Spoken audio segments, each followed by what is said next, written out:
Hello दोस्तों, कैसे हैं आप लोग। और मैं रॉबिन कुमार आप सभी का स्वागत करता हूं आज के इस नए सेशन में। और जैसा कि हम सभी जान रहे हैं, हम लोग क्या पढ़ रहे हैं, ऑर्गेनिक केमिस्ट्री। और ऑर्गेनिक केमिस्ट्री में आज हम लोग पढ़ेंगे एक नया टॉपिक जो बहुत ही इंपॉर्टेंट है, जिससे हम बोल सकते हैं आइसोमेरिज्म। आइसोमेरिज्म क्या हो सकता है, अभी हम जानेंगे आइसोमेरिज्म क्या होता है, कैसे होता है, क्यों होता है। तो चलिए लिख देते हैं, आइसोमेरिज्म। आइसोमेरिज्म का बेसिकली मतलब ये होता है, बहुत सारे कंपाउंड हैं तो उनका मॉलिक्यूलर फॉर्मूला क्या हो जाएगा, सेम ही हो जाएगा। और इनका एक और प्रॉपर्टी होता है,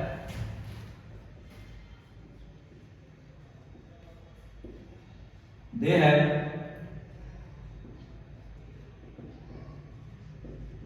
डिफरेंट फिजिकल प्रॉपर्टीज। मतलब आइसोमेरिज्म का मतलब ये होता है कि आइसो मतलब सेम और मेरिज्म मतलब कंपाउंड, मतलब उसका कंपाउंड का जो होगा मॉलिक्यूलर फार्मूला जो होगा वो सेम हो जाएगा, बट एक्चुअली में वो कंपाउंड एक्चुअली में डिफरेंट रहेंगे। सिर्फ और सिर्फ क्या होगा, फार्मूला सेम होगा। और अब हम क्या पढ़ेंगे, क्लासिफिकेशन पढ़ेंगे।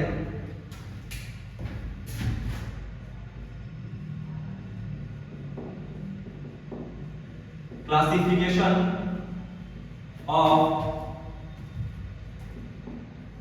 आइसोमेरिज्म। आइसोमेरिज्म जो होता है वो मेनली दो टाइप के होते हैं, एक स्ट्रक्चरल आइसोमेरिज्म और दूसरा स्टीरियो आइसोमेरिज्म।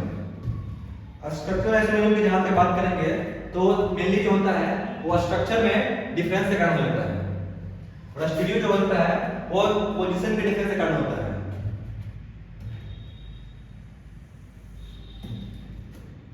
स्ट्रक्चरल आइसोमेरिज्म दो टाइप के होते हैं, आइसोमेरिज्म दो टाइप के हो जाते हैं। फर्स्ट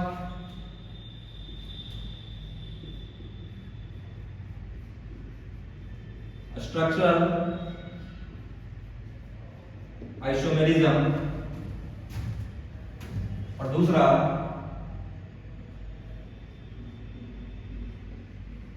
स्टीरियो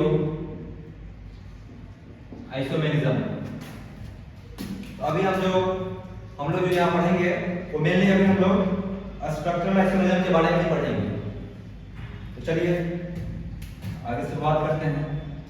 स्ट्रक्चरल आइसोमेरिज्म के भी बहुत सारे टाइप होते हैं, बट उससे पहले हम लोग ये जानेंगे, हम लोग यहाँ अभी तक जितना हम लोग पढ़े हैं, डिस्कस किए हैं, तो हम इतना तो जान लीजिए कि आइसोमेरिज्म होता क्या है। आइसोमेरिज्म उसको बोलते हैं जिन ऐसे कंपाउंड जिनके मॉलिक्यूलर फार्मूला सेम होंगे बट वो कंपाउंड एक्चुअली में डिफरेंट होंगे, और इनके फिजिकल प्रॉपर्टी भी क्या होंगे, अलग अलग होंगे। और हम स्ट्रक्चरल आइसोमेरिज्म की बात करते हैं।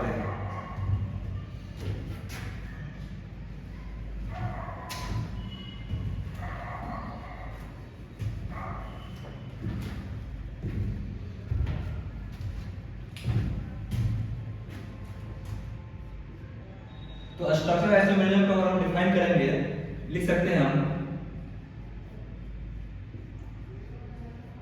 compounds which have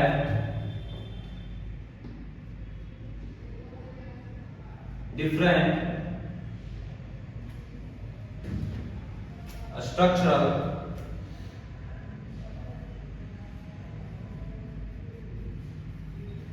formula. मतलब वैसे कंपाउंड जिनके स्ट्रक्चरल फॉर्मूला डिफरेंट करेंगे। ध्यान देने वाली बात क्या है कि उनके जो मॉलिक्यूलर फार्मूला होंगे बट उनके कंपाउंड के जो एटम्स होंगे, जितने कार्बन के एटम होंगे, जितने हाइड्रोजन के एटम होंगे, या जितने ऑक्सीजन के एटम होंगे, या डबल बॉन्ड होगा, या जो भी कुछ होगा, सारा का सारा क्या होगा, double bond equivalent degree of unsaturation जिसे हम बोलते हैं, वो क्या होगा, वो सेम होगा, बट उनका स्ट्रक्चर जो होगा वो डिफर कर जाएगा। मतलब इसको बोल सकते हैं डिफरेंट कनेक्टिविटी बिटवीन एटम।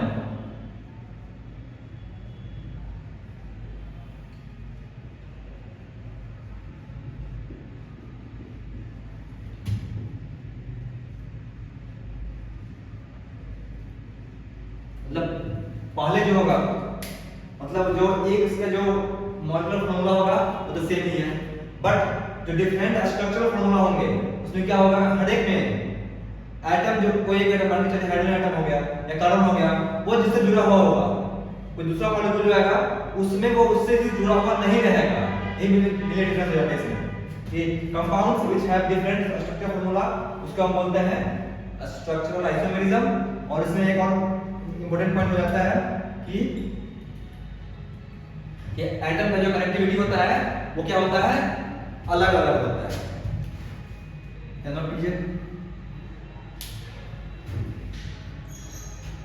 अब हम मिटाते हैं इसको।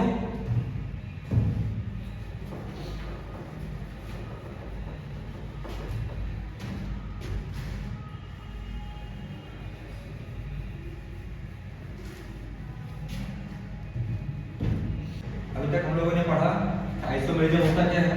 तो आइसोमेरिज्म का बेसिकली मतलब यही होता है, कंपाउंड्स जिनका मॉलिक्यूलर फार्मूला सेम होगा but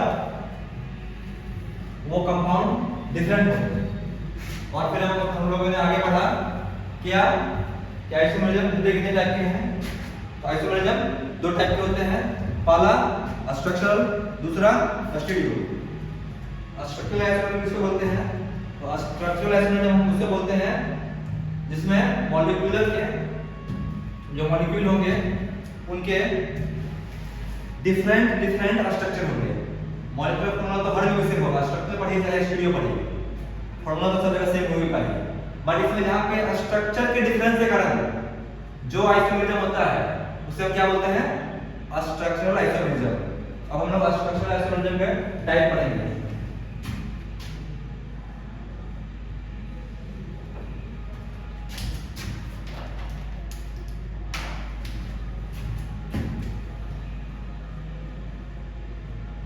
structural isomerism. Structural isomerism, तो स्ट्रक्चरल आइसोमेरिज्म के फॉलोइंग टाइप्स होते हैं। पहला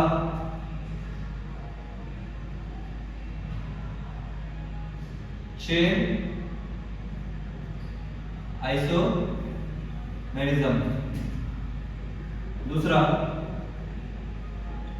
पोजीशन आइसोमेरिज्म, तीसरा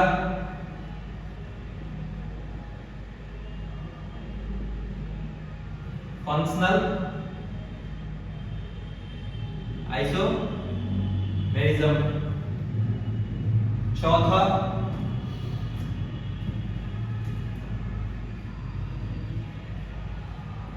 टॉर्टोमेरिज्म, पांचवा रिंग चेन और चौथा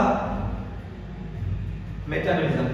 हम टॉर्टोमेरिज्म को लास्ट में पढ़ेंगे क्योंकि इसके लिए हमें कुछ कॉन्सेप्ट जरूरत है। तो चौथा जो आइसोमेरिज्म होगा वो हो जाएगा मेटामेरिज्म,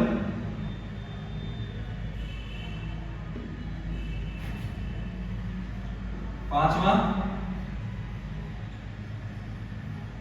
रिंग चेन आइसोमेरिज्म और छठा जो पढ़ेंगे हम लोग वो पढ़ेंगे टॉर्टोमेरिज्म। समझ में आ गया?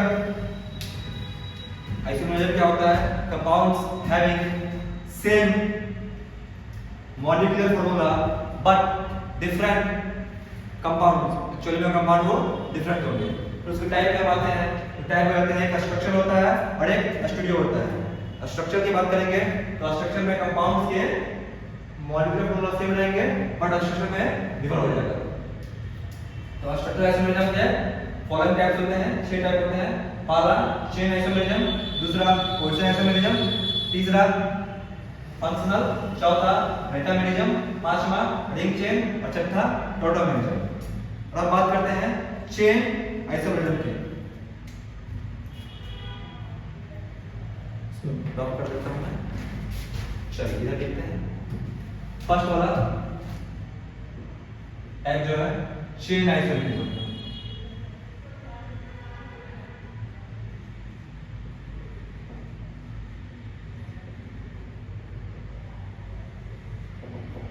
चेन सुनने कैसे लगते हैं? चेन मतलब क्या? कंपाउंड का चेन होगा, कहीं ना कहीं उस चेन में कुछ ऐसा हो रहा होगा जिसके कारण वो कंपाउंड आइसोमेरिज्म शो कर रहा होगा। आप देखने से लग रहा होगा, नाम भी लिखा होगा क्या? Chain isomerism. समझ रहे बात ना? बस सिंपल सा बात है क्या कि वैसा स्ट्रक्चरल आइसोमेरिज्म ये किसका पार्ट है? स्ट्रक्चरल आइसोमेरिज्म का। अभी हम लोग स्टूडियो के बाद नहीं कर रहे हैं, उसके बाद हम अगले लेक्चर में करेंगे। जब हम इसको पूरा पढ़ लेंगे उसके बाद उसमें जाएंगे हम। तो स्ट्रक्चर में first point chain isomerism. Chain isomerism में क्या पढ़ेंगे? इसका डेफिनेशन हो जाता है structural isomers which have different size of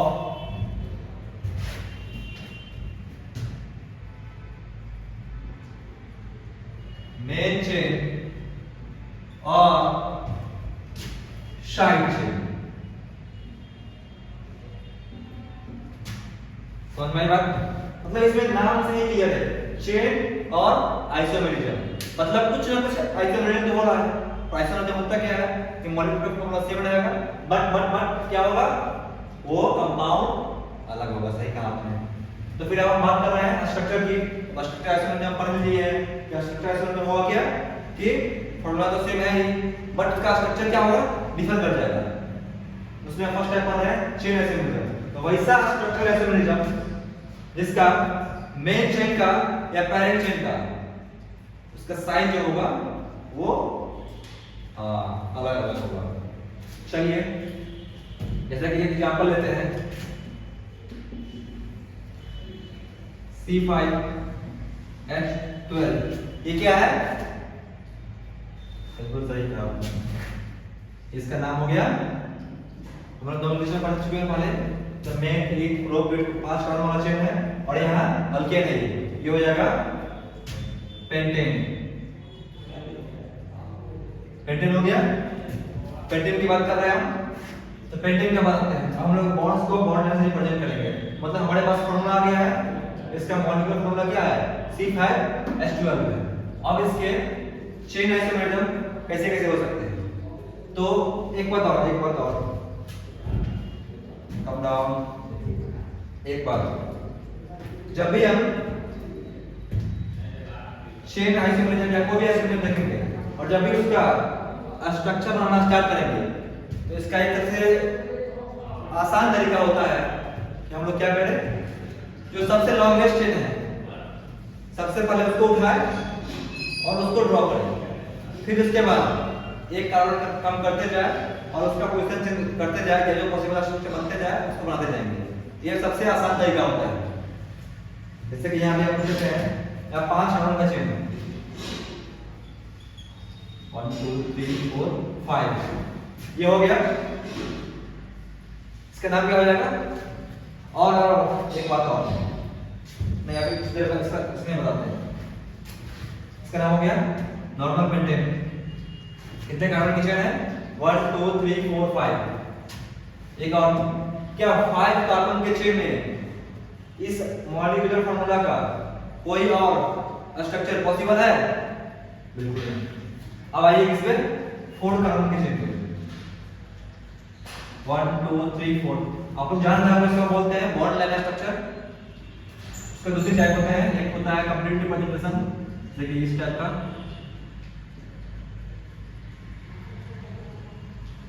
इसी कार्बन को C5H12 को हम ऐसे मल्टीप्लाई कर सकते हैं।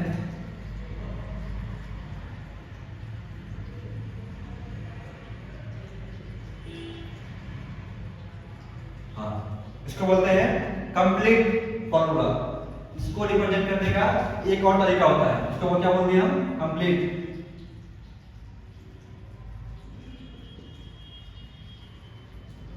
एक और आ जाता है क्या, कंडेंस्ड फार्मूला। इसमें क्या करेंगे, इस साइड वाला जो H है उसको कंडेंस कर देंगे हम, इसके बॉन्ड लेंथ को हम नहीं दर्शाएंगे, हो जाएगा CH3 CH2 CH2 CH2 CH3। आप काउंट कर सकते हैं कितने कार्बन है, 1 2 3 4 5 कार्बन यहाँ भी है।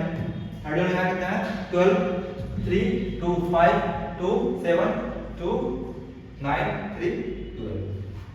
इसमें बताइए, इसको बोलते हैं कंडेंस्ड फार्मूला, कंडेंस्ड फार्मूला।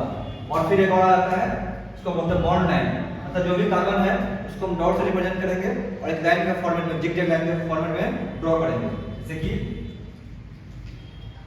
1 2 3 4 5। जो भी ये पॉइंट है उसको रिप्रेजेंट कर रहा है कार्बन को। फिर आपके पास एक मन में एक डाउट आएगा, सर कार्बन समझ गया हम आपकी बात को कि ये पॉइंट क्या है, ये पॉइंट ये पॉइंट ये पॉइंट ये पॉइंट और ये पॉइंट किसको रिप्रेजेंट कर रहा है, कार्बन एटम्स। बट ये हाइड्रोजन कहाँ गया, यहाँ पे कार्बन कितना बॉन्ड बनाया हुआ है, हम सभी जान रहे हैं कार्बन क्या होता है, टेट्रावैलेंट होता है। तो कार्बन को 4 बॉन्ड बनाना उसके लिए आवश्यक है, तभी वो अस्टेबल रह पाएगा। यहाँ कार्बन में कितना बॉन्ड बना हुआ है, 1 इस कार्बन के साथ, कितना बच गया 3। तो यहाँ पे अंडरस्टूड है हमारे, हम लोग समझ चुके हैं, पहले से मान चुके हैं, यहाँ इस कार्बन के पास 3 हाइड्रोजन होगा। इस कार्बन को कितना बॉन्ड बनाया हुआ है, एक इसके साथ एक इसके साथ, हो गया। तो 2 बॉन्ड उसका बन चुका है, बचा कितना 4 होता है वैलेंसी, 2 बन चुका है, इसका मतलब यहाँ पे 2 हाइड्रोजन होगा। सेम तरह इस कार्बन के पास इसका भी 2 बॉन्ड बना हुआ है, एक इस कार्बन के साथ एक इस कार्बन के साथ। तो एक्चुअली में इसका यहाँ पे भी क्या होगा, 2 हाइड्रोजन होगा। सेम यहाँ पे भी 2 हाइड्रोजन और यहाँ पे 3 हाइड्रोजन। समझ में आई बात, इसको आप नोट कर लीजिएगा, इसको हम बस हटा देते हैं। इसको बोलते हैं डैश लाइन, डैश स्ट्रक्चर।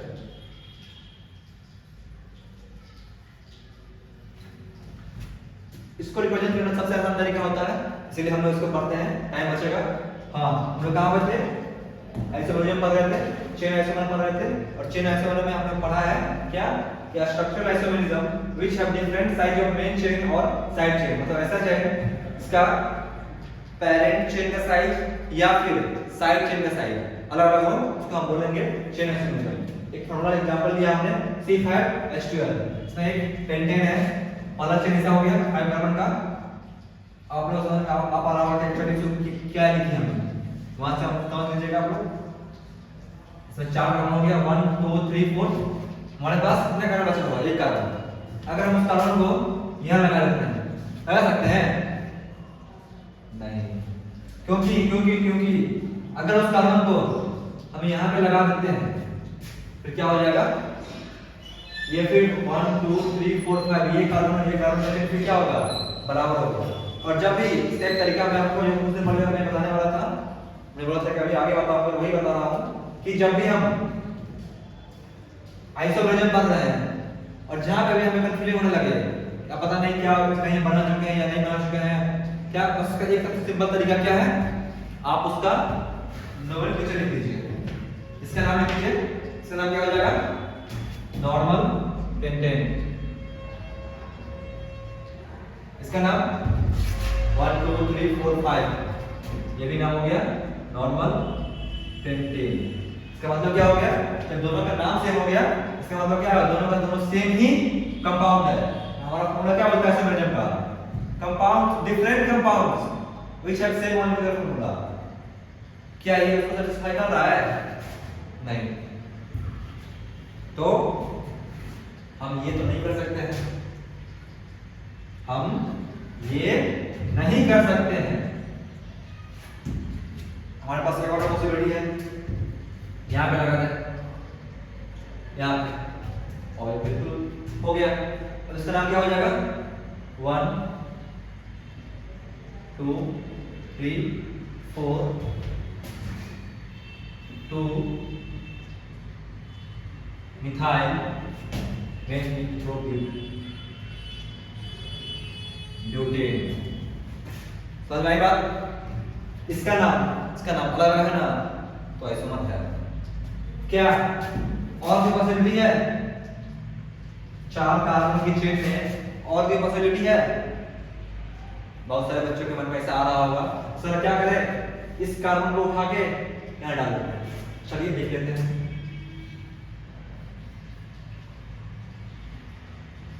आपकी इच्छा पूरी करने के लिए मैं यहाँ लगा दूं। अब इसका नाम लिखिए। बोलेगा सर तो बहुत ही आसान है, इस पैरेंट चेन हो गया ये लंबा सा 4 कार्बन का चेन और ये मिथाइल लगा हुआ है, तो 1 2 3 4 हो जाएगा नाम 2 मिथाइल ब्यूटेन। वेट अरे ये नाम तो कहीं देखा सा लग रहा है। क्या ये और ये रिपीट हुआ कि नहीं हो गया? जो एक कंपाउंड था ये कंपाउंड भी वही है। इसका मतलब क्या हुआ? इसका मतलब क्या हुआ? ये हमारा आइसोमर नहीं होगा। अब देखिए 3 कार्बन की चेन पाई,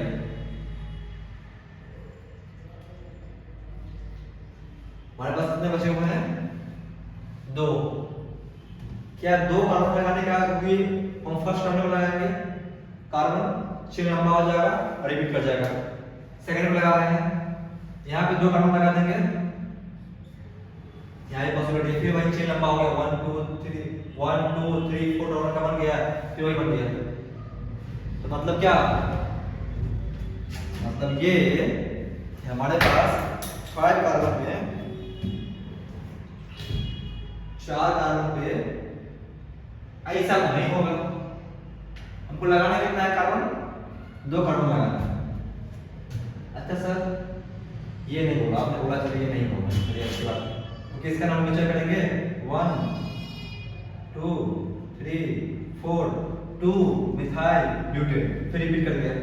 चलिए सर इसको नहीं, बट वेट, हमारे पास 3 कार्बन का चेन आ चुका है, हमारा बचा कितना है? 2 कार्बन। उसके लिए क्या करेंगे? एक ये भी तो पॉसिबिलिटी है कि एक मिथाइल की जगह हम दो मिथाइल लगा दें। हाँ ये हो सकता है। क्या ये होगा? देख रहे हो? इसका नाम क्या हो जाएगा? 1 2 3 2 2 di methyl, make it propyl. समझ में आई बात? तो C5H12 पेंटेन के चेन आइसोमर में बात करेंगे, चेन आइसोमरिज्म की बात करेंगे। कितने आ गए? 3। ओके, कोई डाउट? लिख लीजिए आप, इसको रब कर देते हैं।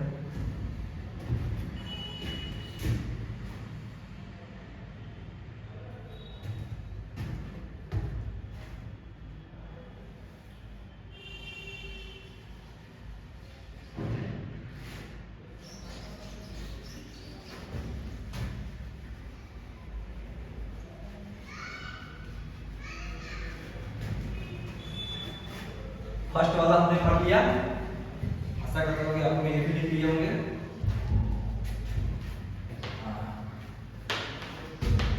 बहुत ही आसान टॉपिक है। जेएनएस में कई बार क्वेश्चन आ चुके हैं, नीट में कई बार क्वेश्चन आ चुके हैं। क्वेश्चन आएंगे तो बनेंगे, ऐसा बात नहीं है कि पढ़ लिया क्वेश्चन नहीं बनेंगे। क्लासरूम में भी जितना कराया जाता है उसको भी अगर रिवीजन कर लीजिएगा तो क्वेश्चन बन जाएंगे। क्वेश्चन इससे आते हैं और बनते हैं क्वेश्चन, सबसे बड़ी बात है कि इससे क्वेश्चन बनते हैं।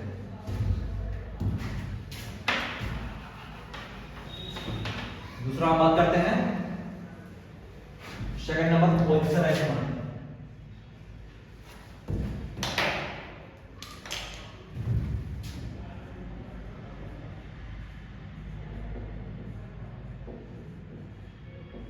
Position isomerism, position isomerism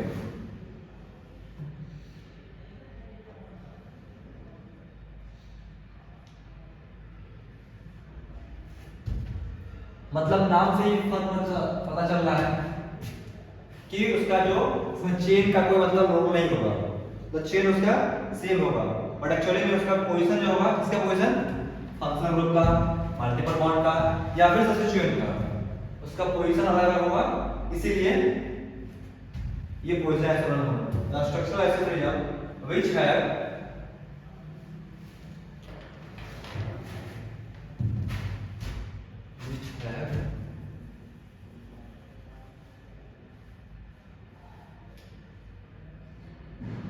same size of main chain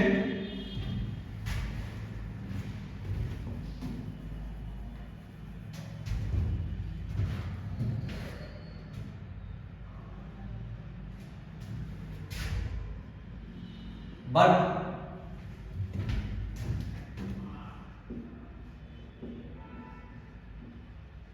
different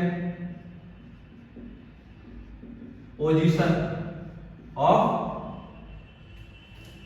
क्या, मेन चेन तो क्या कर दिए, सेम कर दिए, तो different position of functional group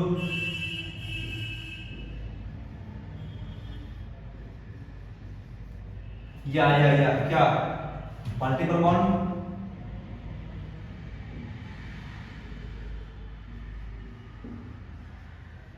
और क्या हो सकता है, या फिर सब्स्टिट्यूएंट।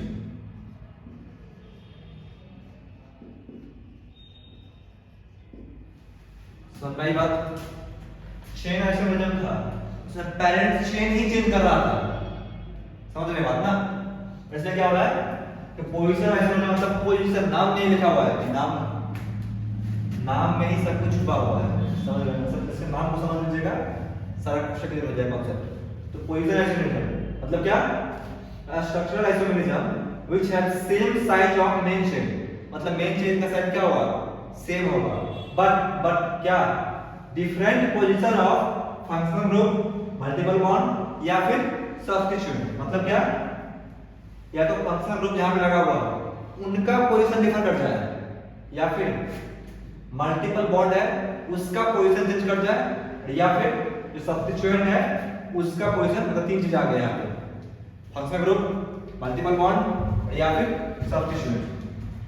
जैसे कि इसका एग्जांपल लेते हैं,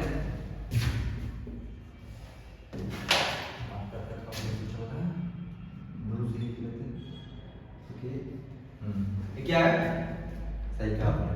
अब यहाँ बताए थे क्या है, 1 2 3 4 कार्बन का है, मतलब ब्यूटेन हो गया। इसके फर्स्ट कार्बन पे लगा हुआ क्लोरीन, क्या हो गया, क्लोरो ब्यूटेन।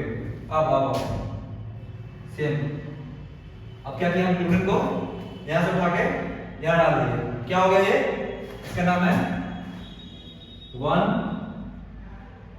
Chloro butane. इसका नाम क्या हो जाएगा, 1 2 3 4 2 क्लोरो ब्यूटेन। एक और एग्जांपल लेते हैं छोटा सा, जैसे कि एग्जांपल 2,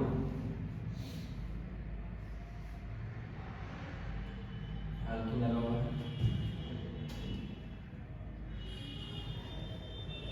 इसमें देखिए इसका नाम क्या हो जाएगा, इसमें जो मल्टीपल बॉन्ड है जो कि यहाँ अल्कीन है, किस पोजीशन पे है, 1 2 पोजीशन पे है, इसमें क्या है 1, और दोनों का नाम लिख लेते हैं, तो 1 2 3 4, इसका मतलब है अल्कीन है तो ब्यूट 2 इन, इसमें इधर सब हम लिख करेंगे 1 2 3 4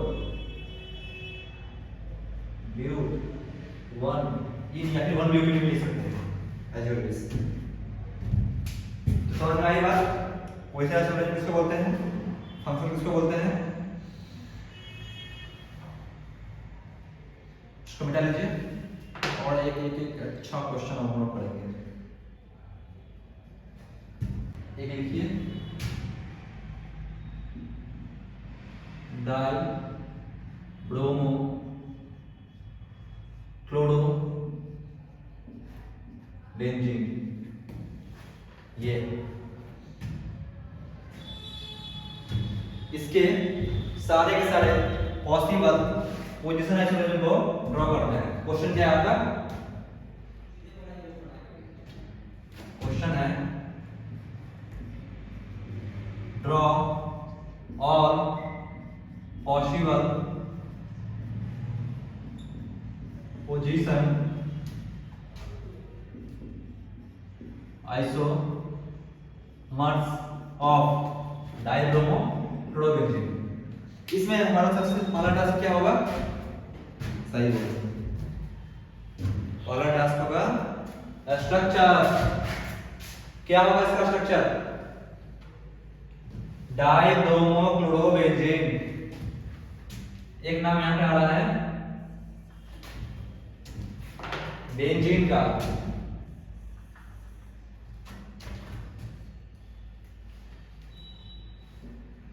आ रहा है बेंजीन।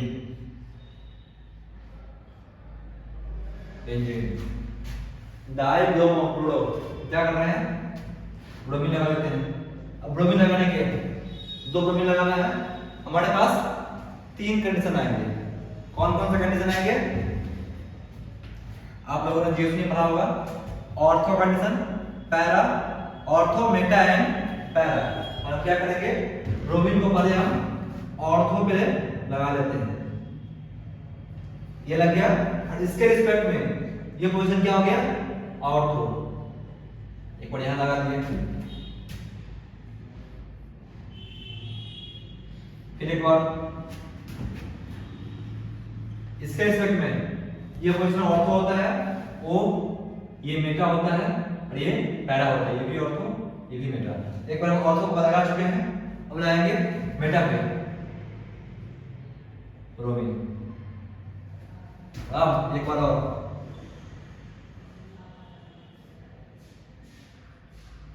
ऑर्थो मेटा, ये पैरा पे लग गया। अब क्या हमारा कंपाउंड नहीं बोल रहा है डाइब्रोमो क्लोरोबेंजीन, नहीं, क्लोरीन अभी बाकी है। क्या बाकी है? क्लोरीन। इस पोजीशन को हटा देते हैं। इस कंपाउंड में क्लोरीन लगाने का क्या क्या पॉसिबिलिटी है? एक पॉसिबिलिटी है क्लोरीन यहां पे लगा दे, यहां पे लगाएंगे तब जो नाम होगा, और यहां पे लगाएंगे तब जो होगा, दोनों सेम होगा। थोड़ा सा अच्छा क्वेश्चन है, बट समझने का प्रयास कीजिएगा, बन जाएगा। और फिर मतलब ये अगर याद आउट हो रहा है, यहाँ पे रखिए क्लोरीन, नाम लिख लीजिए, यहाँ पे रखिए क्लोरीन और दोनों का चेक कर लीजिए। सबसे आसान तरीका, जहां पे भी आपको आइसोलेशन में डाउट हो ये होगा या नहीं होगा, बस थोड़ा सा क्या करना है, फटाक से नाम लिख लीजिए उसका। अगर नाम लिख रहे हैं और वो नाम पीछे में लिखे हुए नाम से मैच कर गया तो मतलब वो कहीं ना कहीं काउंट हो चुका है, और नाम अलग आ रहा है तो फिर वो आइसोलेशन होगा। यहाँ पे रखिए क्लोरीन, चाहे यहाँ पे, उसका नाम सेम आएगा। फिर यहाँ पे रखिए, चाहे यहाँ पे, सेम होगा। 2 एक से बन गया। इधर आइए, यहाँ पे एक बार क्लोरीन यहाँ पे आ सकता है, अलग नाम होगा। फिर यहाँ पे आएगा, अलग नाम होगा। जो यहाँ पे आएगा वही नाम यहाँ पे होगा। क्यों? क्योंकि इसका डिस्टेंस फिक्स है। अगर यहाँ पे क्लोरीन आता है तो इस क्लोरीन के ठीक सामने में क्या आ गया? Bromine, para, ortho Meta, para position पे। अगर यहाँ पे आएगा क्लोरीन तो क्या होगा? इस ब्रोमीन के बगल में है, रिस्पेक्टिव पैरा पोजीशन पे है, तो ये सेम होगा। और एक यहाँ पे आएगा तो अलग अलग हो जाएगा। 5 कंडीशन में आ गया। इसमें यहाँ पे आ गया, क्या होगा? 6, ये क्वेश्चन भी 6। क्यों? यहाँ पे एक क्लोरीन बगल में है और 2 पोजीशन के बाद इसके इस क्लोरीन के रिस्पेक्ट में ऑर्थो मेटा क्लोरीन है। यहाँ पे भी आया क्लोरीन, तो एक क्लोरीन बगल में है और एक क्लोरीन किसके है? ऑर्थो मेटा पे है। इस पोजीशन पे अगर क्लोरीन आता है तो क्या होगा? यहाँ पे भी क्या हो गया? एक क्लोरीन ऑर्थो पे है और एक मेटा पैरा पे है। ये पोजीशन भी सेम होगा, ये पोजीशन भी सेम होगा। तो टोटल कितने एक्शन बन रहे हैं? 6। 1 2 3 4 5 6। टोटल आइसोमर कितने हो गए? डाई ब्रोमो क्लोरोबेंजीन कितने हो गए? 6। चलिए इसको नोट कर दीजिए क्लास